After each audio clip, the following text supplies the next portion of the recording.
जी, अस्सलाम वालेकुम। मैं हूँ डॉक्टर नायला, कंसल्टेंट गायनेकोलॉजिस्ट और फर्टिलिटी स्पेशलिस्ट गायनी सॉल्यूशन के फोरम से।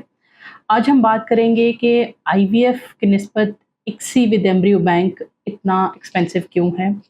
सबसे पहले तो मैं आपको एक बात बताऊँ कि आईवीएफ जो है वो पुरानी टेक्नोलॉजी है, बोलने में ज़्यादा आईवीएफ यूज़ होता है। लेकिन जो इस वक़्त future of the test tube baby है दैट इज़ इक्सी। इक्सी के अंदर होता ये है कि हर एग के अंदर स्पर्म को इंजेक्ट किया जाता है एक मशीन के ज़रिए से, जो कि माइक्रोस्कोपिकली अंडे को पिक करती है, सेलेक्ट होल्ड करती है और स्पर्म को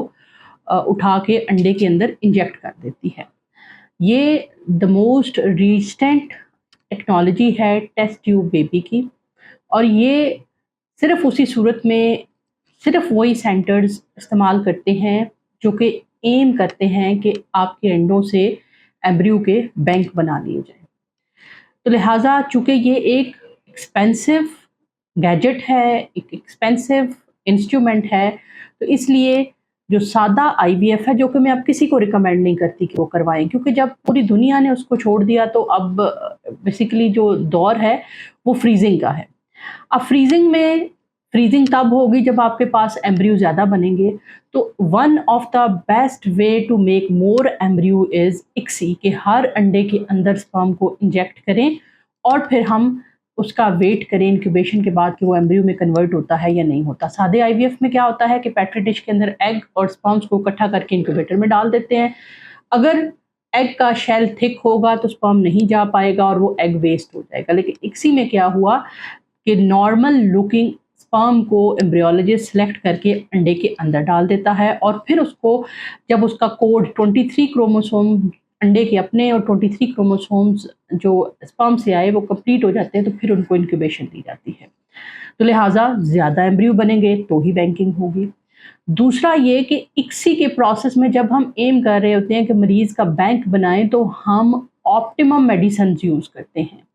आईवीएफ के अंदर एक चीज़ को ज़हन में रखना ज़रूरी है कि हर पेशेंट को कितनी मेडिसिन लगनी है वो उसके एएमएच पर डिपेंड करता है। अगर किसी का एएमएच 8 है तो उसके अंदर अंडे बहुत तादाद में हैं, हमें लो डोज स्टिमुलेशन देनी पड़ती है। लेकिन अगर किसी का एएमएच 0.8 है तो उसमें 3 to 4 टाइम्स ज़्यादा दवाई इस्तेमाल करनी पड़ती है, क्योंकि एक तो उनके अंडे कमज़ोर हैं, दूसरा तादाद में भी कम हैं, तो लिहाजा ओवरीज़ का रिस्पॉन्स चूँकि लो है, तो उस सूरत हाल के अंदर हमें ज़्यादा मेडिसिन यूज़ करनी पड़ती है। तो ये भी एक वजह हो जाती है कि जो एम्ब्रियो बैंकिंग के साथ आईवीएफ होता है दैट इज़ कॉस्टली, क्योंकि उसमें हम एम करते हैं कि हमें ज़्यादा अंडे मिलें। और दूसरी चीज़ ये कि हम हर अंडे के अंदर स्पर्म को एंटर करते हैं एक खास मशीन के ज़रिए से, जो कि बहुत एक्सपेंसिव होती है, जिसको इक्सी मशीन कहते हैं।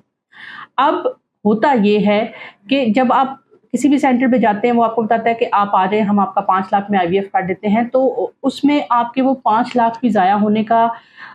इम्कान क्यों होता है? क्योंकि वो आपको इतनी को मेडिसिन देंगे कि आपके 3-4 एग्स निकल आए, और उसके बाद उनको सिंपल कन्वेंशनल आईवीएफ करके फ्रेश एम्ब्रियोज़ आपके अंदर डाल देंगे। या अगर इनके ज़्यादा बन भी गए हैं, तो मेरे पास बहुत सारे पेशेंट आते हैं जो कहते हैं जी 5 एम्ब्रियो बने थे, 2 उन्होंने इंजेक्ट कर दिए, बाकी उन्होंने वो ट्रांसफ़र किए और बाकी उन्होंने वेस्ट कर दिए, क्योंकि हमें फ्रीजिंग का पता ही नहीं था।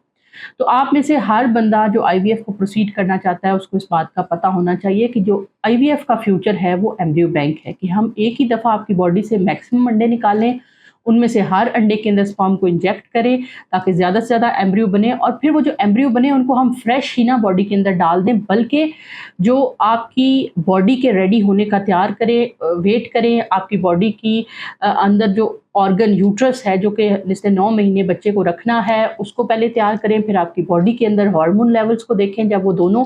आपको सिग्नल देते हैं कि pregnancy is ready for the pregnancy, body is ready for the pregnancy, uterus is ready for the pregnancy, तो फिर आप उस एम्ब्रियो को ट्रांसफ़र करें। ये प्रोसेस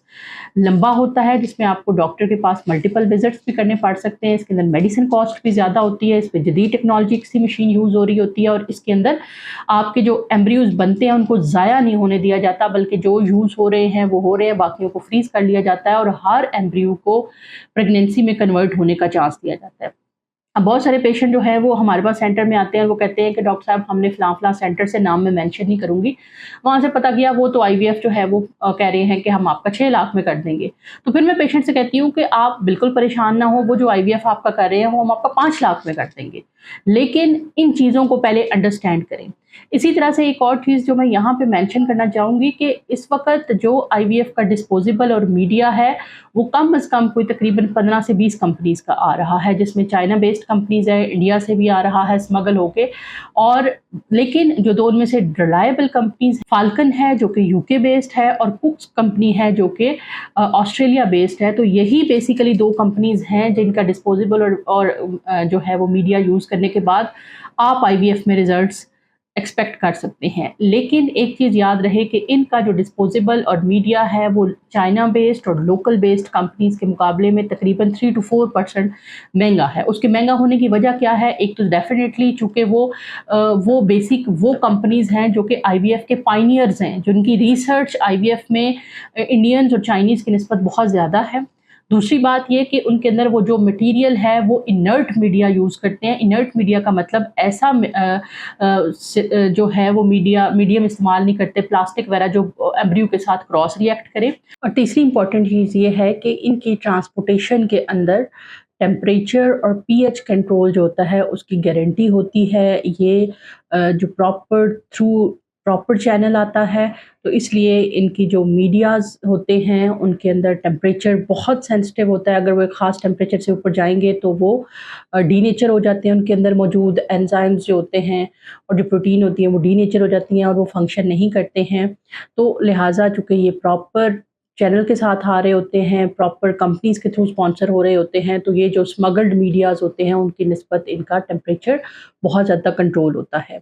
اب یہ ایک اچھا IVF centre, result oriented IVF centre ہوتا ہے، وہ کسی بھی پیشنٹ کا اکسی کرتا ہوا نہ تو ڈسپوزیبل اور میڈیا کے اندر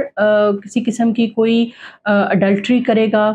نہ وہ دوائیوں کے اوپر کرے گا، اچھی کوالٹی کی میڈیسنز یوز کریں گے، اور وہ میکسیمم انڈوں کے اندر اکسی کرتے ہوئے میکسیمم ایمبریوز کی طرف جانا چاہیں گے، اور جب میکسیمم ایمبریو بنیں گے تو پھر آپ کا بینک بنے گا۔ اب ایک ایمبریو بینک کیسے نظر آتا ہے؟ اس سائٹ پہ آپ کو کچھ پکچرز نظر آ رہی ہیں، یہ ہمارے کچھ پیشنٹس کی ہیں جن کے ایمبریو بینکس جو ہے وہ بنے ہمارے پاس۔ اب ایک ہی دفعہ ہم نے ان کو اسٹیمولیٹ کیا تو 5 ایمبریوز ہمارے پاس بن گئے، جو کہ ہم نے